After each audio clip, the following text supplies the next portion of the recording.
1934, Salón Internacional del Motor en Berlín. Uno de los eventos favoritos de Hitler.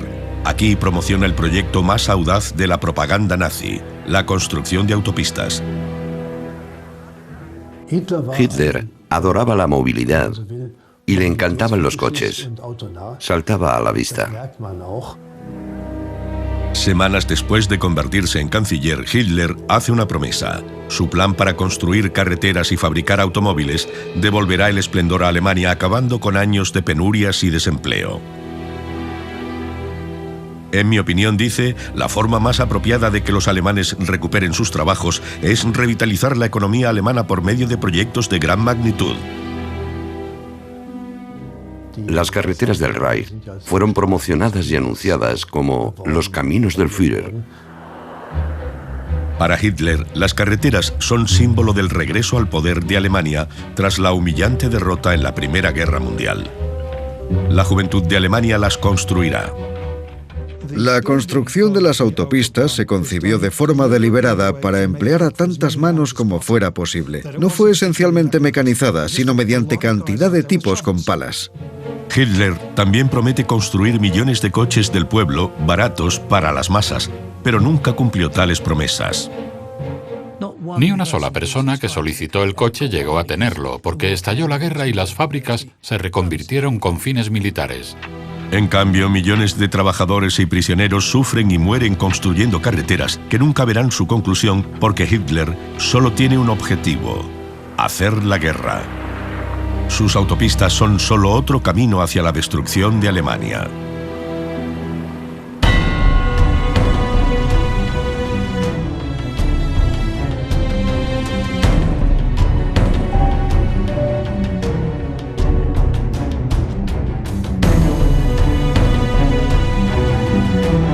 Proyecto nazi.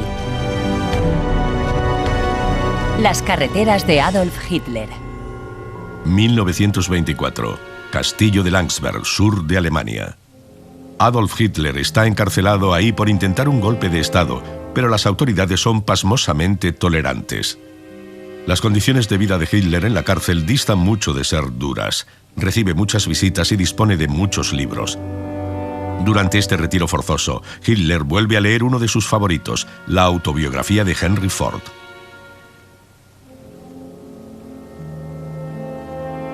Construiré un automóvil para las masas. Será barato para que todo hombre con un buen salario pueda poseer uno y disfrutar con su familia la bendición de horas de disfrute por los grandes espacios abiertos de Dios.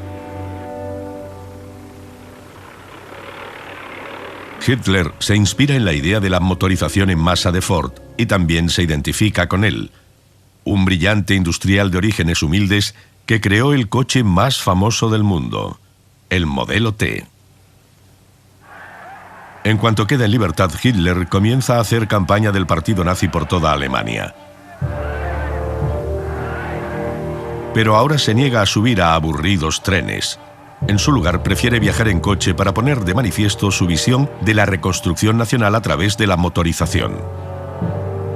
Hitler disfrutaba conduciendo potentes Mercedes a gran velocidad o viajando con chofer.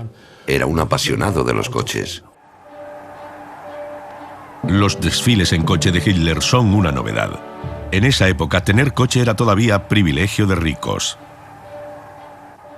Alemania tenía muchos menos vehículos por habitante que Gran Bretaña o Francia, por no decir que Estados Unidos, durante los años 20 y principios de los 30.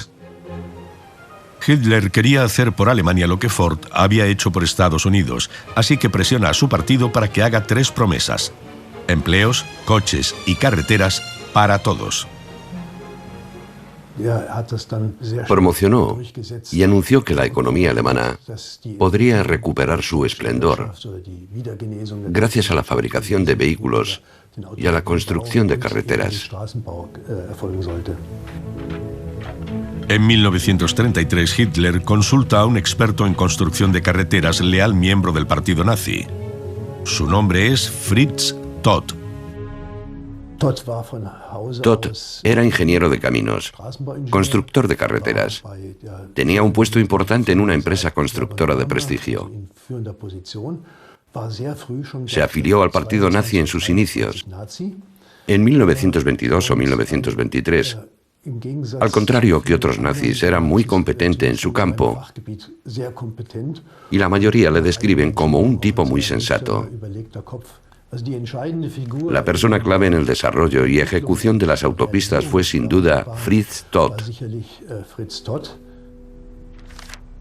Todt presenta a Hitler un plan para una red nacional de carreteras, argumentando que creará empleo, impulsará el turismo y tendrá beneficios estratégicos militares. Sin embargo, la propuesta de Todt no es original. La ha tomado de un plan ideado una década antes por el lobby de carreteras Jafraba.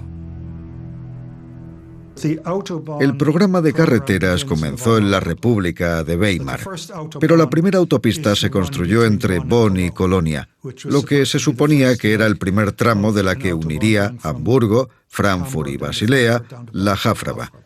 Así que la idea de las autopistas ya existía. Es más que una idea. Son planos muy detallados. Los planos eran muy meticulosos y ya estaban muy avanzados a finales de los años 20. Tenían croquis para cada tramo de 20 kilómetros. Los nazis se basaron en ellos con solo pequeñas variaciones. Cuando los nazis llegan al poder, Hitler nombra a Todt inspector general de carreteras y se pone a trabajar inmediatamente. Naturalmente, se hicieron grandes promesas sobre la finalización de los tramos. En 1937-38 debían estar acabados 10.000 kilómetros. El plan general preveía 22.000 kilómetros de autopistas. Im Verkehr beginnen wir nunmehr neue Schlagadern zu bauen. Wir haben 4 Jahre damals uns ausgebeten und wollen diese 4 Jahre nützen zum Nutzen und Frommen unseres deutschen Volkes. Damit wohl in erster Linie für den deutschen Arbeiter. En Alemania había un 35% o más de paro cuando los nazis llegaron al poder. La depresión en Alemania era más fuerte que en ningún lugar de Europa. Y fue una de las principales razones de que los nazis llegaran al poder, porque prometieron solucionar ese problema. La gente se alimentaba de esa propaganda. Era un medio para lograr un fin. Encontraréis la gloria en ello y formaréis parte de esa gloria.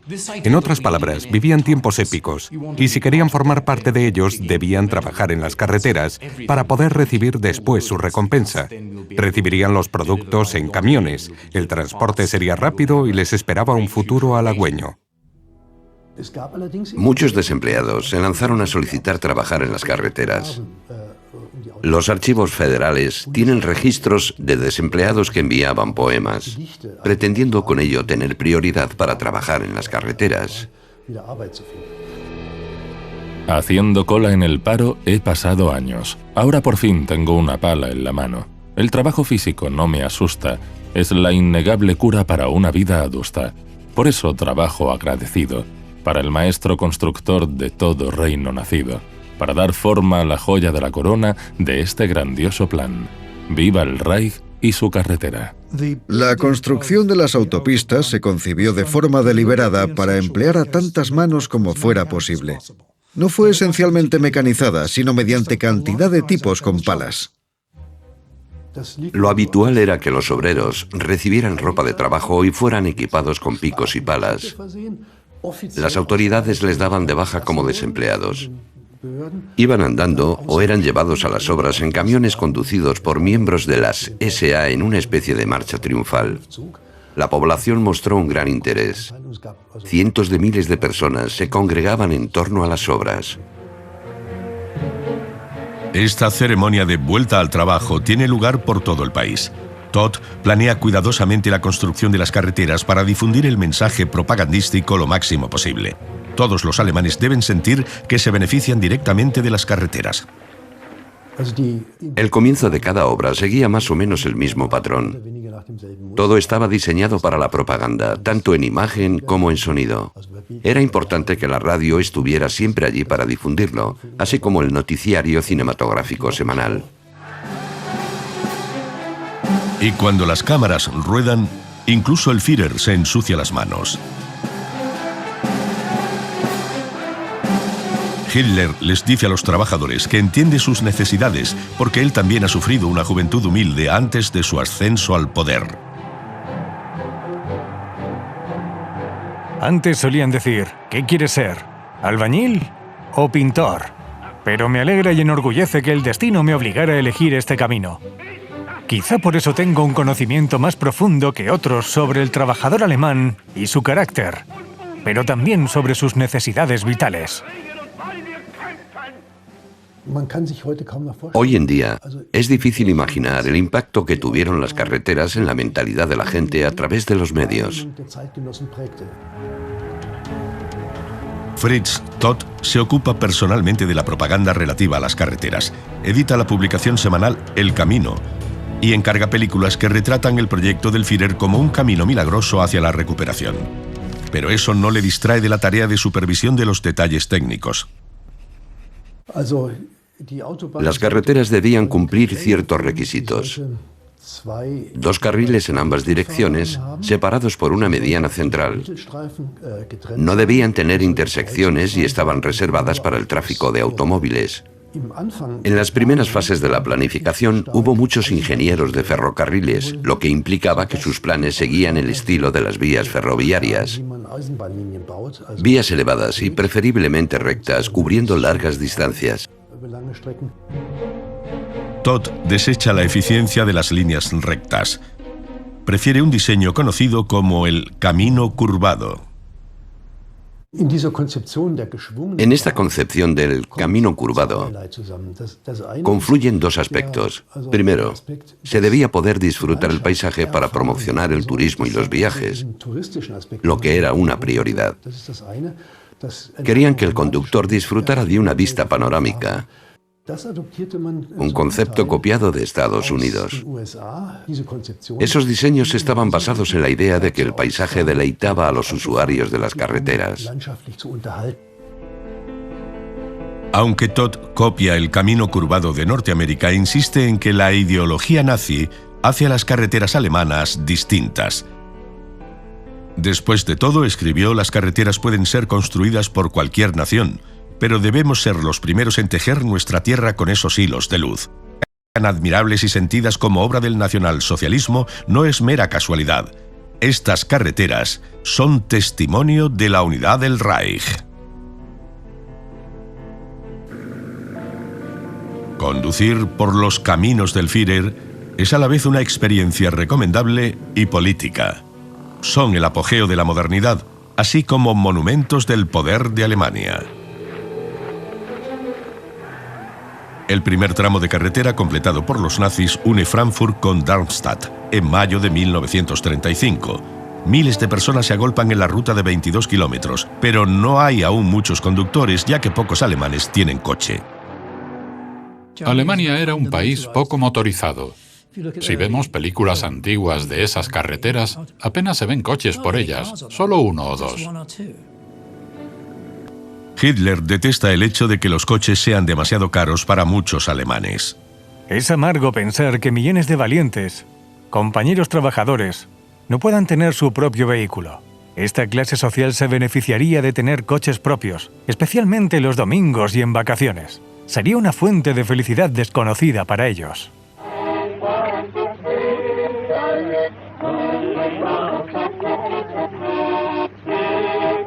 Pero Hitler está pensando una solución. Los alemanes tendrían acceso a coches populares alemanes, similares al Ford T americano, tan pronto como fuera posible. El coche del pueblo tiene que ser suficientemente barato para los trabajadores. Hitler pide a los fabricantes alemanes que no cueste más del doble del salario medio mensual. Debe ser posible que los alemanes dispongan de un vehículo que no cueste más que una motocicleta de gama media. El precio se fijó por decreto en 990 marcos. El coche no podía costar más, pero económicamente eso era absolutamente inviable. Era un gran problema para la industria del automóvil, porque Venderlos por 1000 marcos no les reportaba beneficio alguno. A pesar de sus reservas, la industria construye un prototipo diseñado por Ferdinand Porsche. No tenía ningún tipo de concesiones al lujo y era muy incómodo. Pero los fabricantes calculan que incluso el modelo más básico costará más de lo que Hitler ha impuesto. Cuando se lo dicen, enfurece. Me han dicho, es imposible. Mi única respuesta es esta. Lo que es posible en otros países es también posible en Alemania. Detesto la palabra imposible, porque es la excusa de la gente que no tiene valor suficiente para llevar a cabo grandes decisiones. El automóvil debe convertirse en el medio de transporte del pueblo. Y lo que el Führer quiere, lo tiene. La economía en la Alemania nazi era controlada directamente por el gobierno por razones políticas. Al final, Hitler no pudo resistirse a imponer sus ideas. Las firmas de coches no quieren verse atrapadas por un modelo que dé pérdidas, así que ponen sus miras en otras fuentes de ingresos para el coche del pueblo. Todos los trabajadores están obligados a unirse a la organización obrera nazi, el Frente Alemán del Trabajo. Absorbe los sindicatos independientes y confisca sus activos de cerca de 500 millones de marcos, equivalentes a más de 6.500 millones de euros actuales. Para producir el coche del pueblo, Hitler, como su héroe Henry Ford, construye su propia fábrica y roba el dinero al Frente Alemán del Trabajo para financiarla, obligando a los trabajadores a implicarse en esta arriesgada apuesta de construir un coche sin rentabilidad, ahora denominado el coche de la fuerza a través de la alegría. Desde el inicio, eso implicaba que fuera una empresa dependiente de los subsidios. Se construyó una nueva fábrica, la planta de la fuerza a través de la alegría, que más tarde se convertiría en la planta de Wolfsburgo. En teoría, la fábrica debe ser la más grande del mundo, más que la de Ford, con una producción enorme. Anunciaron que desde 1939 se fabricarían 1,5 millones de coches al año. Además, los nazis descubren una ingeniosa forma de sacar aún más dinero a los trabajadores. El sistema de compra a plazos era bastante peculiar. Debías pagar por el coche para recibirlo posteriormente. Las ventas están limitadas a los miembros del Frente Alemán del Trabajo, que deben comprar un cupón de la fuerza a través de la alegría cada semana hasta alcanzar el precio de compra, pero si olvidan un solo cupón pierden el derecho sobre lo invertido, así que los trabajadores pagan sus coches aún antes de que se construya la fábrica. Era algo nuevo. Voy a tener mi coche incluso viviendo en un pueblo remoto. El partido nazi le decía que se podía, que era cuestión de tiempo y paciencia tener un coche. Era un consumo con vistas al futuro. Tenían expectativas y se financiaban con ellas. Hitler quiere que la gente tenga coches, pero hay un grupo al que no quiere en las carreteras alemanas: los judíos. Hay un diario de la Alemania nazi, obra de un profesor judío llamado Viktor Kemplerer, en el que cuenta que con gran orgullo y alegría compró un coche, pero le prohibieron conducirlo porque los judíos lo tenían prohibido. Los judíos que conducen ofenden a la comunidad motorizada alemana, especialmente al hacer uso de las carreteras del Reich que han sido construidas en su totalidad por obreros alemanes. La prohibición nos ha hecho mucho daño. Se prohíbe a los judíos conducir e incluso tener coche. Viktor Kemplerer registró la creciente lista de pequeños placeres cotidianos ahora negados a judíos como él. Nos están minando con nuevas normas. Prohibido comprar flores. Prohibido ir a la barbería. Entrega obligatoria de las bicicletas. Se permite usarlas para trabajar, pero están prohibidas las salidas y visitas en bicicleta los domingos. Las cosas que les gustaban hacer les son vetadas y prohibidas. Se estrecha el cerco ya que cada vez pueden hacer menos cosas. Los judíos son perseguidos porque los nazis los consideran una raza inferior. Los alemanes se ven superiores en parte por el concepto del trabajo alemán. La idea era que el trabajo alemán llevaba implícito cierto honor. Había un cierto elemento de sinceridad en la ética del trabajo específico de los alemanes. Formaba parte de la ideología nazi y era algo que Hitler ensalzaba en sus discursos. Wie viel Hitler habe damals das deutsche Volk vor dem Nationalsozialismus gewarnt, mit der Behauptung, wir hätten vor allem keine Köpfe. Und unser Sieg würde gerade die deutsche Wirtschaft vollends vernichten. Los nazis crean una nueva organización nacional para plasmar este ideal, el Servicio de Trabajo del Reich. Absorbe los planes de empleo existentes en el país. Gente que no asiste a la escuela, estudiantes y desempleados de larga duración, están obligados ahora a cumplir un servicio de al menos 6 meses, creando un ejército de mano de obra barata. La propaganda es clara. El trabajo físico debe ser admirado y experimentado por todo alemán, independientemente de su clase social. Über 2,7 Millionen Erwerbslose sind im ersten Arbeitsjahr der nationalsozialistischen Volks- und Staatsführung wieder in die Arbeit und damit in die Produktion gebracht worden. Tenías que construir carreteras, ya fueras príncipe o mendigo. La propaganda del Servicio de Trabajo del Reich afirma que unifica el país y supera las diferencias entre regiones.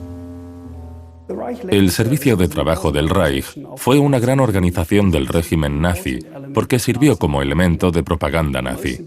La parte más importante de esa propaganda tenía lugar en el Congreso Anual de Nuremberg, en el que desde 1933 el Servicio de Trabajo del Reich fue pieza clave con marchas y manifestaciones. Cientos de miles de jóvenes desfilaban ante Hitler, mostrando al Führer que la organización era una importante herramienta para el régimen. Kamerad, woher stammst du? Aus Friesenland. Und du, Kamerad? Aus Schlesien. Von der Waterkant. Vom Schwarzwald. Aus Dresden. Von der Donau. Vom Rhein. Und von der Saar. Ein Volk, ein Führer. Fue uno de los grandes logros de la propaganda, el ensalzamiento del trabajo, haciendo que todos trabajaran durante un periodo de tiempo. La producción de carteles y películas, y la celebración del trabajo como fuerza de la cultura, la base de su cultura.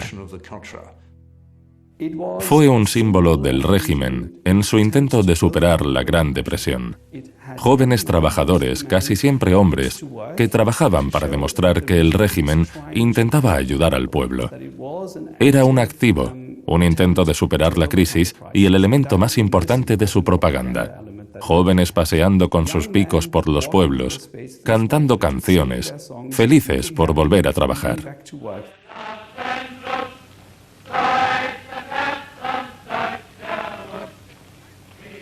Pero detrás de la imagen feliz acecha la sombra del Estado nazi.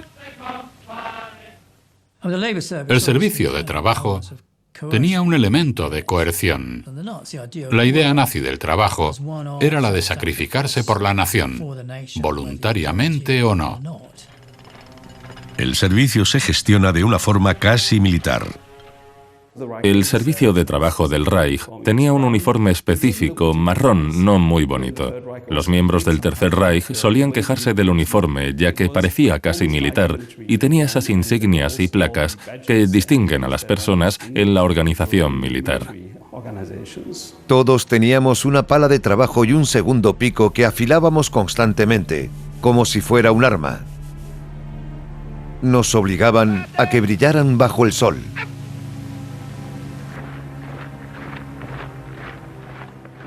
Fue una propaganda muy potente y persuasiva para la gente que observaba a Alemania desde el exterior. Sir Neville Henderson, el embajador británico, estaba asombrado. Afirmó que eran estructuras maravillosas y que no todos los nazis eran malvados. Había grandes hombres. Se habían creado fantásticas instituciones nacionales para destruir las barreras de las clases sociales y crear solidaridad. Era maravilloso y en muchos sentidos era el amanecer que prometían. La incesante propaganda muestra a los jóvenes del Servicio de Trabajo del Reich como héroes, sirviendo a la nación, construyendo las carreteras de Hitler, pero en realidad no están a la altura del trabajo. La mano de obra del servicio de trabajo del Reich era poco cualificada. Hay que recordar que son chicos de 17, 18 o 19 años de todos los estratos sociales que debían pasar por el servicio. Era imposible clasificarlos como mano de obra cualificada. Hacían principalmente proyectos de infraestructura como cultivar el campo, trabajos de regadío u otras tareas como construir pequeños caminos. Al principio esas fueron sus obligaciones. Para los trabajos más complejos, como la construcción de carreteras, Fritz Todt contrata obreros expertos e ingenieros cualificados. Son cruciales ya que planea construir 20.000 kilómetros de carreteras por toda Alemania, y su progreso en los primeros años del dominio nazi es considerable. Se construyeron casi 600 kilómetros cada año. La finalización de cada tramo regional es celebrada y retransmitida a toda la nación con la presencia del Führer, mostrando una imagen de prosperidad futura. In 10 Jahren wird schon hier in Massen der deutsche Volkswagen darüber brausen. Dazwischen aber Hunderttausende an Omnibussen. Hitler afirma que sus reformas laborales están erradicando el desempleo. La realidad es distinta, aunque es cierto que el desempleo disminuye. Sería falso afirmar que el servicio de trabajo tuviera un papel relevante en ese descenso. Hubo otros factores más importantes que explicaban el alza de la economía. Ya había comenzado en 1932, antes de su ascenso al poder. Ocurrió en gran parte por el rearme militar. En cierto sentido, fue una forma artificial y agresiva de superar la crisis económica. El Estado nazi ahoga cada vez más a la clase obrera. La idea y la retórica consistían en apoyar a los trabajadores y celebrar el trabajo físico de los obreros, pero en la práctica el régimen no los apoyó. Si nos fijamos en el desarrollo salarial, observamos un descenso a partir de la segunda mitad de los años 30.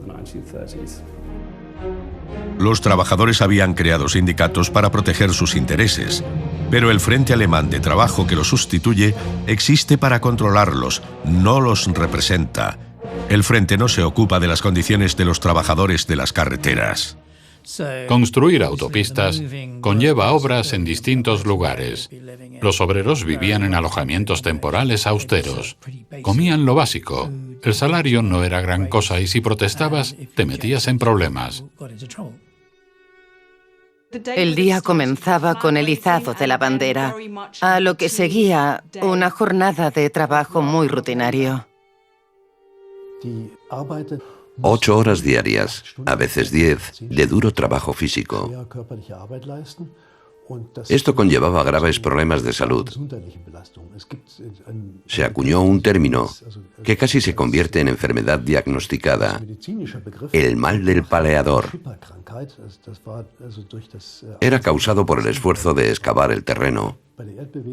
Presentaba síntomas de ligamentos desgarrados, tensión en articulaciones, dolor de espalda y cosas así. No era para envidiarlos. Incluso después de trabajar tenían su tiempo regulado. El Frente Alemán del Trabajo también era responsable de las horas posteriores al trabajo y el régimen se aseguraba de controlar también el ocio de la gente. Los nazis comienzan a prohibir las huelgas ya en 1933. Las condiciones en las obras de las carreteras son tan duras que a veces los trabajadores sienten que tienen que dejar las palas. Hay informes de algunas huelgas en 1934 y 35. Son datos complicados, ya que no constan oficialmente, pero sabemos de varias revueltas menores. En los años 20 las huelgas causaron disturbios. Los nazis no toleran tal disidencia. Los trabajadores que habían compuesto conmovedores poemas sobre su trabajo ahora recitan otros versos. La carretera nos deja muertos. Mañana votaremos con más acierto. En esos casos, las autoridades tomaban medidas drásticas. Los metían en la cárcel o los enviaban a campos de reeducación. Esta es la imagen de uno de esos campos, antiguos barracones del servicio de trabajo. Cuando quemaron los barracones, los nazis usaron este lugar como campo de prisioneros para trabajadores. Ahora es un monumento a todos los que sufrieron aquí. El campo especial de las SS Hinser se usó para la reeducación de los obreros alemanes que eran acusados de comportamientos antisociales. Por ejemplo, si llegaban tarde al trabajo, si bebían alcohol o protestaban por las malas condiciones laborales. Las condiciones debían ser inhumanas. Los prisioneros no tenían uniformes ni zapatos apropiados. El clima era duro, húmedo y frío. Gritos, palizas y perros agresivos daban la bienvenida a los prisioneros. Debían trabajar 13 horas diarias. Se les rapaba la cabeza, con un corte específico que dejaba una estrecha línea de pelo en el centro. Los prisioneros la llamaban la carretera Hinster. Si un preso escapaba, sería reconocido de inmediato por el corte de pelo. La idea era reeducarlos. Debían hacer trabajos físicos, instrucción militar, y por las tardes eran adoctrinados en la ideología nazi. Los nazis creen que las necesidades del país superan a las necesidades individuales. A los nazis solo les interesaban los seres humanos si eran aceptables, si eran capaces de contribuir a la sociedad de forma positiva, por lo que tenían que estar sanos. Debían ser productivos a la sociedad, de ahí que tuvieran que trabajar y cumplir con su obligación con el país, ya fueran mujeres, hombres, niños o niñas. Todos tenían un papel. La familia nazi ideal consistía en un padre que trabajara y se ganara el pan en la esfera pública, y una madre que se quedara en casa ejerciendo el papel de esposa y madre, haciendo la comida, criando a los hijos y criando al futuro de Alemania. Hitler necesita trabajadores y soldados para hacer realidad su visión del imperio. Quiere que las mujeres alemanas engendren niños alemanes, pero no todas están cumpliendo con su deber. Hubo un descenso en la tasa de natalidad en Europa a partir de finales del siglo XIX, pero mucho más acentuado en Alemania. Hitler, con sus ambiciones territoriales, estaba convencido de poder revertirlo con una política que favoreciera la natalidad. Cuando los nazis llegaron al poder, cerraron los centros de control de natalidad, que habían sido los más avanzados de Europa, y declararon ilegal el aborto. Mujeres alemanas, sed fieles a vuestro deber. Que Alemania no sea un pueblo sin juventud, sin futuro. Cuando hayáis dado a luz el máximo número de hijos, será cuando alcancéis vuestro mayor propósito en esta vida. Los carteles de la propaganda en esos tiempos presentaban a mujeres con niños en brazos o rodeadas de niños, junto a una potente figura paterna, lo que contrastaba con las películas donde las mujeres se maquillaban y proyectaban una imagen mucho más flexible. La propaganda nazi retrataba a la mujer como una especie de mano de obra granjera reproductora. El régimen también introduce una serie de incentivos para impulsar la natalidad. Poco después de llegar al poder, en junio de 1933, los nazis ofrecen un préstamo a los matrimonios que es reducido en un 25% cada vez que la pareja tiene un hijo. Estaba supeditado a que estuvieran en su bando político. No podían oponerse al régimen ni ser comunistas o socialdemócratas. Los nazis asignaron una jerarquía a los diferentes niveles de maternidad. Una de las formas simbólicas era distribuir la Cruz de Honor de la Madre Alemana. Eran otorgadas en bronce, plata y oro a las madres que tuvieran 4, 6 y 8 hijos respectivamente. Los miembros de las juventudes hitlerianas debían saludar a las portadoras de esas medallas si las veían por la calle. Cuando una mujer daba a luz, miembros de las juventudes hitlerianas y de la Liga de Jóvenes Alemanes le adornaban la casa. Eso les hacía sentirse tremendamente importantes. El régimen favorece la natalidad y la maternidad, pero el control nazi de la reproducción tiene una cara más siniestra. Querían evitar los nacimientos de los que consideraban no aptos, las razas inferiores, judíos y gitanos, y también los inferiores por herencia que eran considerados enfermos, no aptos. Los judíos eran considerados culpables por contaminar la raza aria germana, a pesar de que se trataba solo del 1% de la población alemana. Los nazis convierten su ideología política en leyes que arrebatan sus derechos a los judíos. Las leyes de Nuremberg se aprobaron en 1935. Eran leyes radicales diseñadas para despojar a los judíos de la ciudadanía alemana, convirtiéndolos en sujetos en lugar de ciudadanos. La discriminación racial se consagra en esas leyes. El Estado nazi penetra en las áreas más íntimas de la vida de la gente. A partir de ese momento, alemanes y judíos tuvieron prohibido contraer matrimonio o tener sexo. Los varones judíos tenían prohibido contratar a mujeres arias alemanas como doncellas. Todo esto para demostrar a la sociedad que el varón judío era un depredador sexual que buscaba corromper a las mujeres arias. Es un ejemplo de que el régimen penetraba de modo brutal en la vida familiar de una forma sin precedentes. Pero leyes, premios, propaganda y subsidios nazis no logran su principal objetivo: incrementar los nacimientos de alemanes puros arios.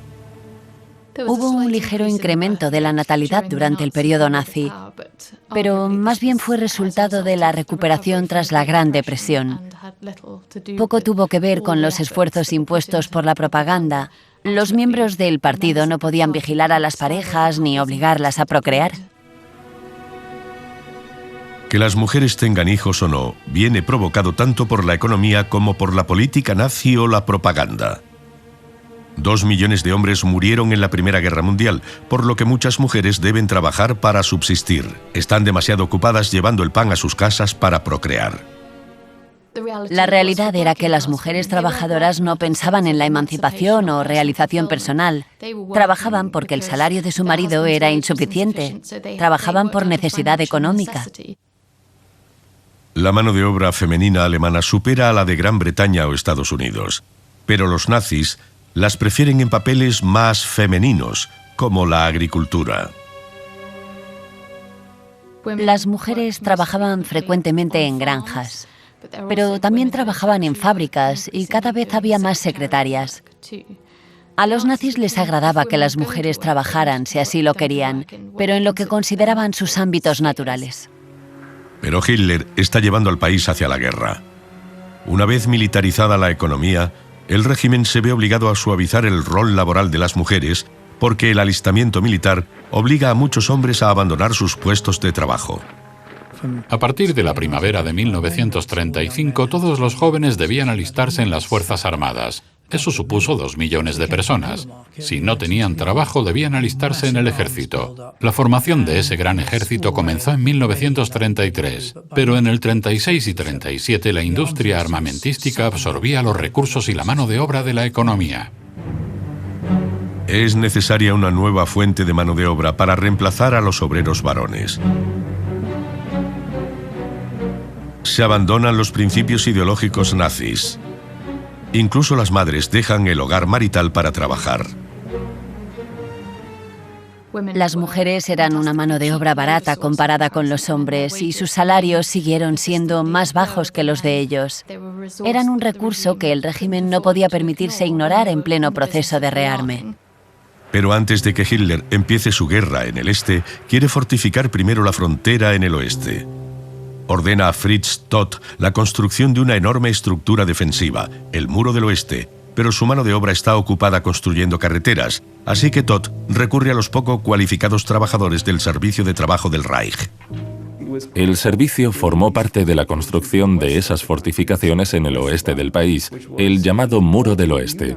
Fue una nueva dimensión que absorbió a muchas de sus unidades en 1938 y 1939. La idea de educación y adoctrinamiento era menos importante. Las horas de trabajo y las jornadas se hicieron mucho más largas. 600.000 hombres construyen el Muro del Oeste trabajando 7 días a la semana. La labor de Todt es tan vital para los planes de guerra de Hitler que le da autoridad sobre todo el programa de infraestructuras del país con su propia fuerza especial, la organización Todt. Todt completa el Muro del Oeste en solo un año. con sus 630 kilómetros de búnkeres y fortificaciones, es una línea de defensa y una demostración de fuerza. Pero también se asemeja a otro de los proyectos propagandísticos de Todt. Cuando veías el muro del oeste en el paisaje, parecía una carretera de púas que cruzaba valles y colinas, igual que el recorrido curvo de las carreteras. La idea era que esos enormes dientes de dragón de hormigón y fortificaciones evitaran la entrada de carros de combate, como así fue. Pero quizás era más potente su efecto psicológico y visual. Todt termina el Muro del Oeste en el verano de 1939. Ya se ha forjado un nombre. Septiembre de 1939. Alemania está en guerra. Al principio Hitler sale victorioso. Cuando las fronteras del Reich se extienden al este y al oeste, Fritz Todt amplía su red de carreteras, pero las nuevas autopistas ya no deben servir para el disfrute de los conductores. Tienen un propósito político más agresivo: líneas de abastecimiento para el ejército y rutas para futuros asentamientos alemanes. Ya habían hecho planes para las enormes vías públicas que conectarían el imperio con los territorios que planeaban ocupar en caso de victoria, de la que estaban totalmente convencidos. Estos planes habrían extendido la red de carreteras desde Holanda, Francia e Italia, desde el oeste y el sur hasta llegar a Moscú.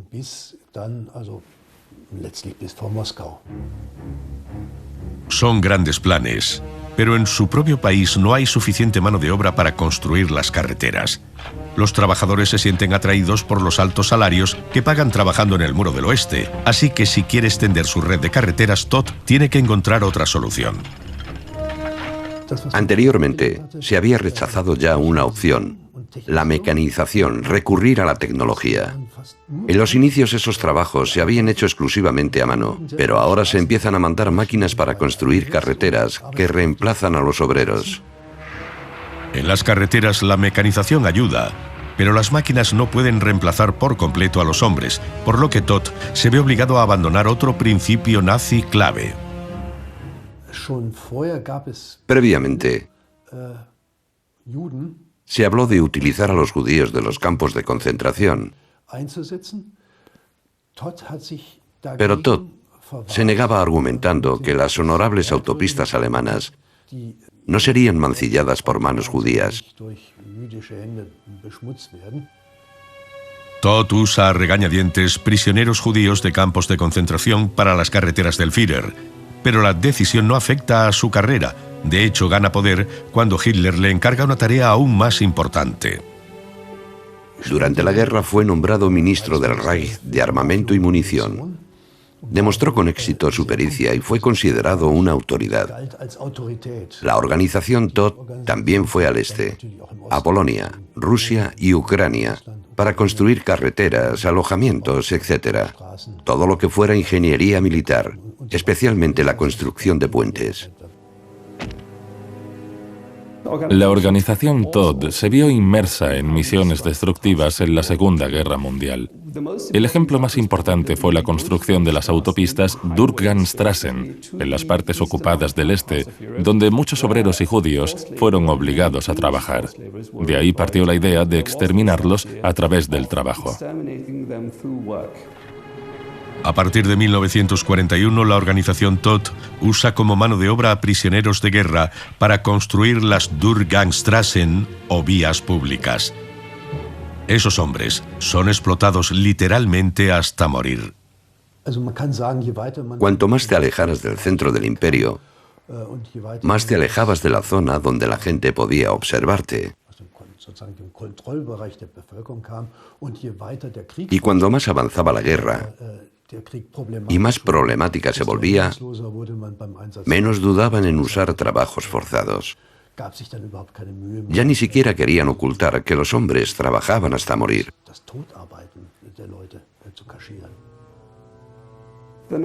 Los nazis tuvieron la nefasta idea de los que no formaban parte de su comunidad del Volksgemeinschaft. Debían ser excluidos y exterminados mediante el trabajo. Al principio, este exterminio mediante el trabajo solo tiene lugar abiertamente en las fronteras del Reich. Pero incluso dentro de Alemania, el régimen y las compañías privadas no tienen reparos en usar trabajadores forzosos en cualquier sector de la economía. Prisioneros de guerra junto a habitantes de territorios ocupados son trasladados a Alemania para trabajar y de nuevo se abandona la objeción ideológica de usar judíos.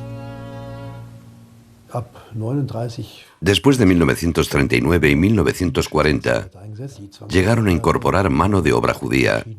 Estos trabajadores fueron tratados mucho peor que los alemanes, vivían en condiciones horribles. Los trabajos forzosos se convirtieron en una necesidad para un régimen que estaba enviando literalmente a millones de hombres a la muerte en el frente oriental. En la fábrica de coches de Hitler, 2/3 de la mano de obra son trabajadores forzosos, pero no están construyendo el prometido coche del pueblo. Nadie que hubiera encargado el coche llegó a tenerlo porque estalló la guerra y todas las fábricas se reconvirtieron con fines militares.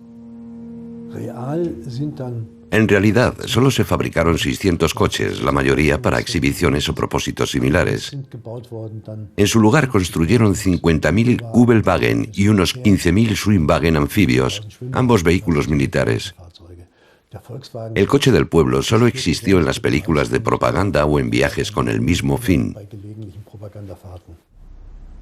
Más de 300.000 trabajadores alemanes pagan semanalmente su cuota con la esperanza de tener un coche del pueblo. Habían esperado en vano. En junio de 1942, el mismo Hitler decreta la prohibición de los viajes privados en coche. Nadie puede conducir por las autopistas del Führer a menos que contribuya directamente a la guerra. Finalmente, la industria del motor alemana se detiene por completo. Pero Fritz Todt no vive para verlo. En febrero de 1942, Todt murió en un accidente de avión cuando iba a visitar el cuartel general de Hitler, la guarida del lobo. Su muerte supone un gran golpe para Hitler. La importancia de Todt para el proyecto nazi es puesta de manifiesto en el grandioso funeral de Estado celebrado con honores militares. Fritz Todt usó el atractivo argumento de que las carreteras jugarían un valioso papel militar. Tenía la idea de que 60.000 hombres pudieran ser trasladados desde una frontera a la otra en 2 días, pero eso era ilusorio. Aunque hubiera completado la red de carreteras, habría sido imposible. Primero, porque le faltaban vehículos. Y segundo, porque la red ferroviaria era más eficiente. Por tanto, los militares se mostraban escépticos con las carreteras. Les preocupaba más que aviones enemigos las usaran como guía. Las carreteras resultaban útiles para los bombarderos porque eran líneas blancas y brillantes que iban de una ciudad a otra. Podían servir como ayuda a la navegación, por lo que al final las pintaron de camuflaje. Los temores del ejército sobre las autopistas del Führer se hacen realidad durante la campaña de bombardeos aliados de 1943. La decisiva derrota de Alemania en Stalingrado es señal de los reveses aún mayores que están por llegar, pero Hitler lo niega y sigue adelante. Su máquina de propaganda comienza a usar un nuevo lema: guerra total. Guerra total significa la movilización en el país y en el frente. Y en enero de 1943 comienza la llamada al trabajo. La guerra total tenía un propósito concreto: militarizar totalmente la economía. Los nazis decretan ampliar la jornada laboral para todos los trabajadores, y Hitler es obligado a aceptar que las mujeres trabajen en la industria armamentística. Las mujeres trabajaban en procedimientos de evacuación, en protección contra bombardeos y distribuyendo provisiones. La movilización real, aunque fuese en contra de la anterior propaganda y principios nazis, era un pragmático intento de que la nación trabajara para la guerra. La supervivencia de Alemania estaba en juego. Se sacrifican así casi todos los principios nazis. Incluso los niños son llamados a filas. El mayor proyecto propagandístico de Hitler, la red de carreteras, termina inacabado y camuflado. Los trabajadores de Todt solo han podido construir 4.000 kilómetros, menos del 20% prometido. A pesar de su tamaño, el Muro del Oeste, llamado luego Línea Sigfrido, solo retiene a las fuerzas aliadas unos pocos meses. La Alemania nazi sufre derrota tras derrota. Los aliados avanzan en todos los frentes. Los aliados no mostraron demasiado respeto por las autopistas. Avanzaban por ellas con sus carros de combate. Las carreteras acabaron plagadas de vehículos destruidos, abandonados por sus ocupantes. Al final, fueron usadas para trasladar a prisioneros de guerra alemanes, porque no había vagones ni trenes para transportarlos. Como era habitual con los prisioneros de guerra, los hacían marchar por las carreteras para humillarlos. Una vez más, las carreteras se convirtieron en los caminos del Führer. Hitler prometió una red de superautopistas que uniría su imperio europeo, pero fracasó en su intento. Al final, el limitado tamaño de su red de carreteras mostró la tremenda diferencia entre la propaganda nazi y la cruda realidad.